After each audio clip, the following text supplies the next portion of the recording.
हाय, तर चला आज आपण बनवूया झटपट कैरीचं किसलेलं लोणचं. तर ह्याच्यासाठी 4 कैऱ्या किसून घेतलेल्या आहेत आणि हे त्याच्यासाठी लागणारे बेसिक मसाले.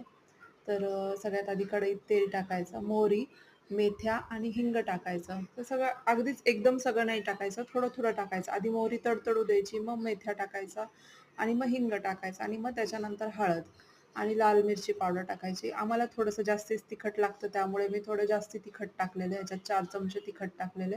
तर तुम्ही तुमच्या आवडीनुसार तिखट कमी जास्त करू शकता. आणि त्याच्यानंतर हा केपरचा मसाला आहे, 50 ग्रॅमचा मसाला आहे हा, छोटं पॅकेट.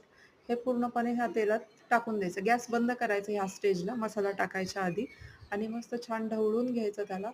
आणि मग जवळ त्याचं आणि थोडंसं मीठ टाकायचं, लागेल त्या चवीप्रमाणे मीठ टाकून द्यायचं आपल्याला जे हवं आहे तेवढं. आणि मग त्याच्यानंतर ते तेल जे आहे ते अगदी थंड झालं पाहिजे आणि थंड झाल्यानंतर जी आपली कैरी किसलेली आहे त्याच्यात हे तेल टाकायचं आणि छान मस्त मिक्स करून घ्यायचं आणि लगेच तुम्ही खायला घेऊ शकता. असं हे झटपट लोणचं अतिशय सोपं आणि एकदम छान. थँक